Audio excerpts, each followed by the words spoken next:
It's time for the show that engages with people of the combat sports world. And now, presenting the reigning, defending, undisputed combat sports show champion of the world, Flash Knockdown. Okay, so coming back to your debut then, Mo, it was at Gladiator Promotions 34 versus Luke Foden, someone who was around 9 years your senior and with a significant reach advantage.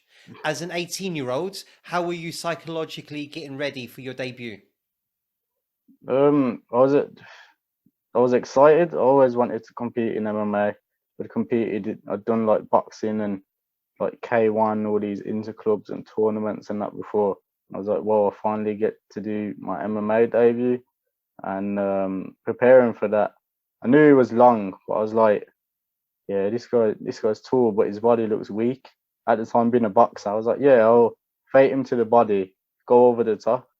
But obviously, when we fought, this geezer was just flinging some shots, and I was like, I'm gonna have to wrestle him. Let's wrestle.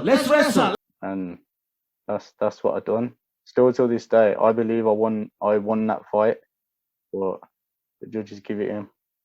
But you know what, bro? It doesn't matter. What matters is that you made that walk, you stepped in, you gave a very good account of yourself, and ultimately you've got that experience.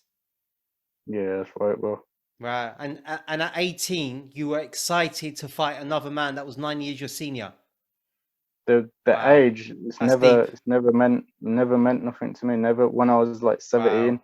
I've been boxing fights. I was competing against grown men, so it was normal to me. Wow, you're special, man. You're very special. Wow, that's incredible, bro.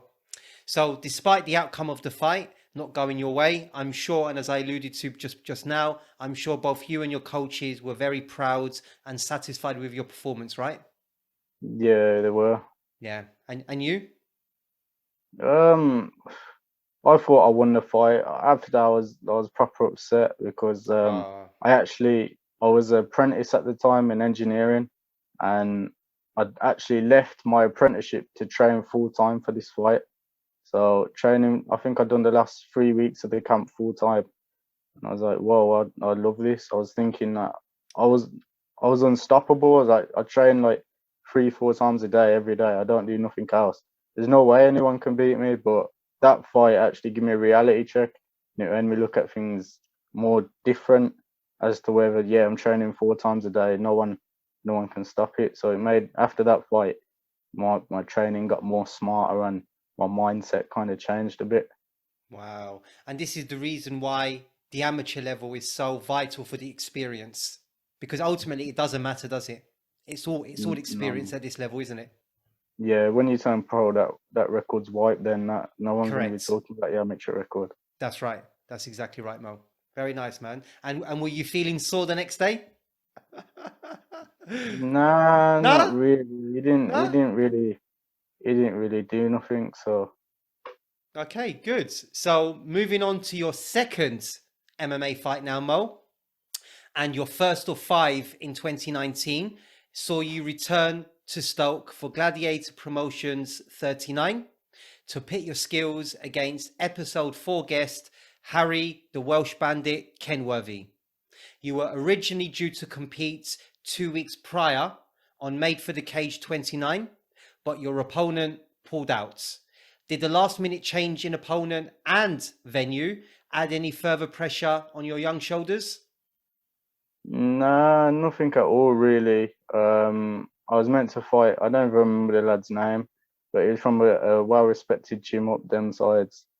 And his excuse was that on fight week he'd been cut in training, and I was thinking, this lad ain't been cut in training. One of my teammates went on social media, seen he was partying in Spain or Ibiza or something.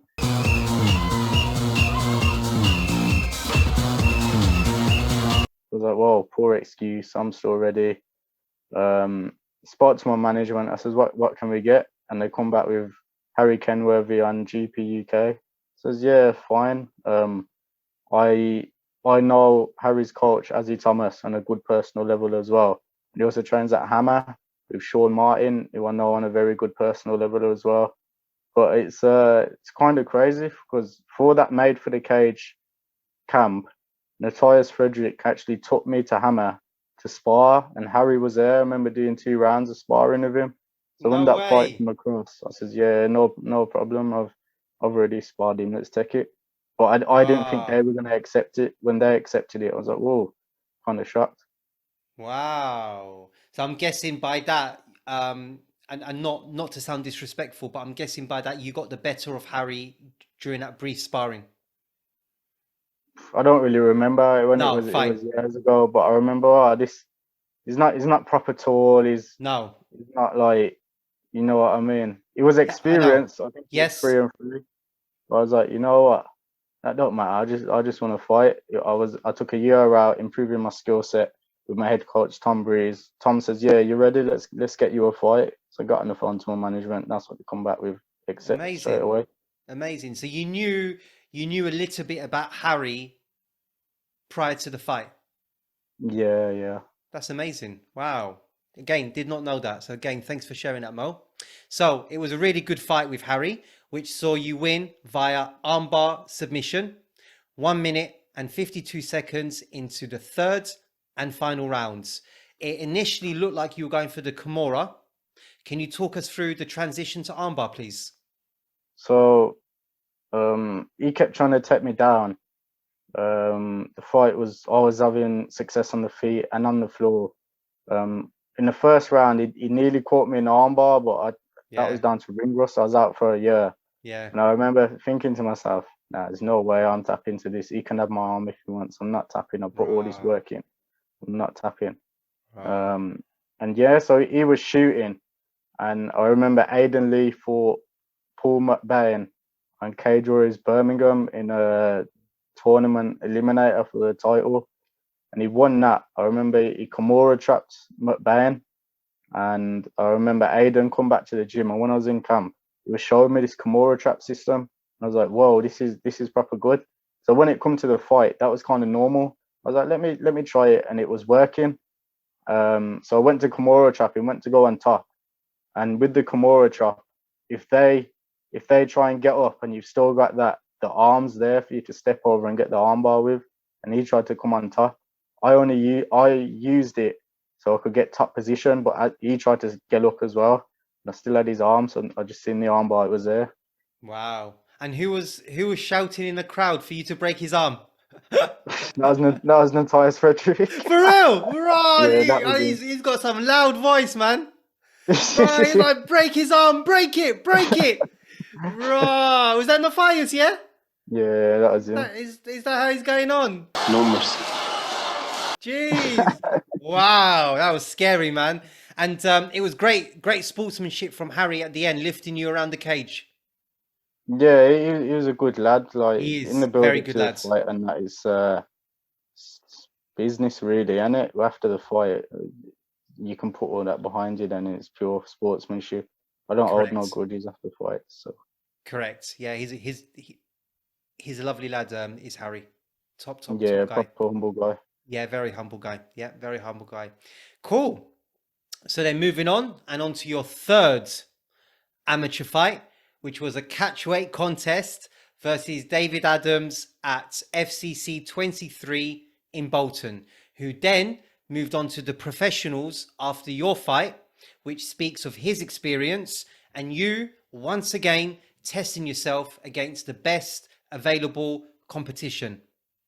This was another last minute matchup as you were due to face Heidi Kuchir at Golden Ticket 12 in Wolverhampton. But I believe that whole show got cancelled.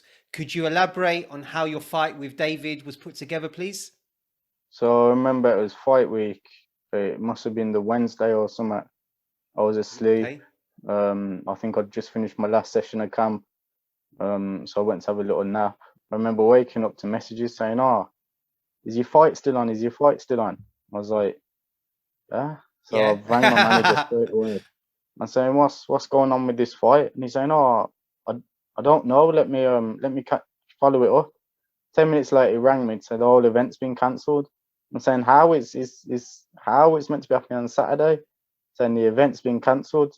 I was ready, cutting weight and that. I was like, "Oh no, what we're gonna do?" So we was ringing around trying to get me a fight. He was saying, "Oh, do you want to fight the following week on Almighty?" I'm saying, "No, I need to fight this week. I've peaked." So it was ringing around. FCC was on. We've spoke to Adam Ter, and he's saying, "Oh, I think it's going to be hard to match you at this point. But hold fire, and we'll see what we can get." Thursday come, nothing. Friday, I woke up and I was thinking, Saturday tomorrow, I'm not going to be fighting. I'm going to go to the shop and get some cake and chocolate and that. But then I remember before I was about to leave, I got a phone call saying, "This opponent's lad's missed weight. Do you want it?" And it was David Adams, and I just said yes straight away. I didn't know who he was. I says yes. I just want to fight. Yeah. Looked at him, sent it to my head coach Tom Breeze. He says, "Yeah, this is your fight. This is." So yeah, 24 hours notice. Wow, goodness gracious me. And what was the reason why Golden Ticket was cancelled? Any reason for that? I haven't. Still to this day, I don't know why the event was cancelled. Blimey, because you fought on the rearranged card, didn't you, against Andy? Yeah. Yeah, Golden Ticket's a top show. I'm fantastic. close with the Golden Ticket family, so they always run top shows. So I'm guessing it weren't for no little minor reason. It must have been a major reason for them to cancel the show. They wouldn't just cancel it. Absolutely. So yeah, amazing. Okay, well, I bet you've watched that fight back with David a few times, Mo, and so you should, as it was an excellent one-sided performance. Like I said before, it was violence, rated 18. You won. You won 35 seconds into round number 2 via TKO and due to some relentless ground and pounds. Was that the most fun you've had inside a cage? Yeah, I love that. That ground and pound, man. Like that fight, he come out. He was proper awkward. I was like, whoa, and he was a lot bigger than me as well. I remember I've got him against the cage and I've grabbed him and I was like, this guy's big, man. And I remember dropping down for the double leg. And then when I got the double leg, I remember I was sitting in the back after the fight, and my like, I had a proper bad pain in my back. And I was saying to Natalia, "So my back," and he's saying, "Nah, you've just fought. You're gonna have these little aches." But we found out like a week later that I tore my intercostal muscle in my ribs, so I got a little injury from that fight. Wow. Was it something serious or? No, I think I couldn't grapple or wrestle for about 3-4 weeks, but I was still training, doing a bit of weights, hitting a bit of pads. So Okay. Does it bother you now, or is it completely resolved? nah, they're like very minor issues. You tear the muscle, it just needs to rest really, and then Yeah. you'd be fine. Okay. Interesting. Okay. So, what does a fight like that do for your confidence, Mo? Especially coming off back-to-back finishes so early on in your career. Yeah, I think it just shows the true character that I am. I'm Yeah. game. Like it don't matter. I'll take a fight 24-hour notice, 6 week notice, 8 week notice. Even I'll take a fight on the day if I'm there and I've got my stuff. Like I'm not a journeyman, but I'm always ready. Give me 30-minute rest, little bit drink water. I'm always game. I'm always in the gym. I don't really have any time off. So anytime a short notice opportunity comes up, I'm available to take it. Yeah, sure. Okay. So 3 months later, Mo, your hard work and impressive performances are rewarded with the chance to not only fight for the vacant Gladiator Promotions flyweight title, but also for redemption, as your scheduled opponent that day was once again Luke Foden, the guy that already has a win over you. Before the fight, were you more excited or feeling more tense due to what was at stake? I just wanted to take his head off, to be honest. I wasn't feeling tense, as in like nervous and I weren't really excited. I was just like, yo, this is business now. Remember, I had to stare down with him. I wouldn't shake his hand. I was in his face. In the fight, I wouldn't really touch gloves with him because I knew that I won this first fight. So I'm gonna go out there now, and I'm gonna put it on you now and show you how much I've improved since the last fight and show you the actual level. And that's it. That's exactly what I've done.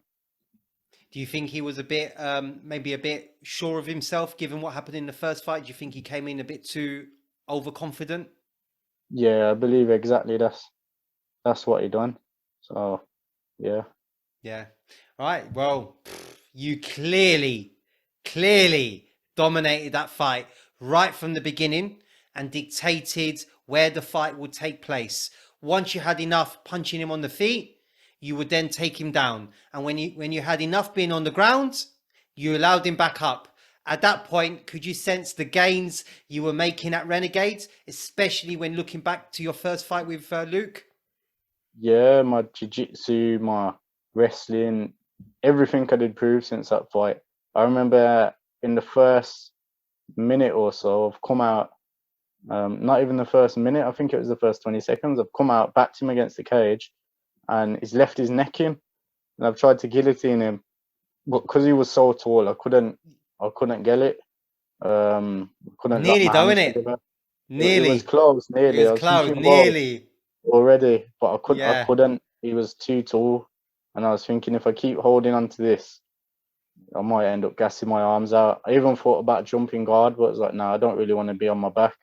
So True that. But I mean, but even your ring IQ, like talking about that first round, even your ring IQ seemed to improve, because there was that moment shortly after where you lifted him up and then carried him over to your corner. yeah, proper Yeah, Matt Hughes style. that's right. Yeah, Yeah, because I remember we were right by his corner. I could just see his corner shouting. I was like, nah, shouting. this is. Nah, I don't it's want to not be happening rude what here. you like got to say. I brought him Exactly. right over to my corner. I could hear Jai and Mush, like they were just there, just giving me like proper instructions. I was like, yeah, sweet. Wow. So despite the madness of the fight, you still managed to stay present. Yeah, I think when I actually done that, brought him over to my corner, his supporters were like behind my corner, and I think a little fight or something kicked off. I don't really remember, but Really? yeah, Okay, yeah, but the real fight was happening in the cage. You know yeah, what I mean? exactly that. You were absolutely smashing him. Absolutely smashing him. So the fourth round of that fight started in absolutely crazy fashion, with punches thrown galore, culminating in Luke gassing out and attempting a very lazy single leg, which you saw coming, eventually securing a triangle submission. Given you lost to Luke 18 months prior, was that your most satisfying victory, as it showed how much you had improved in such a short space of time? Mm, yeah, it was, to be fair. Yeah. I become the champion, and I got my win back. So yeah, that was super satisfying. Yeah, it must have been. It must have been really satisfying. Yeah, it must have been.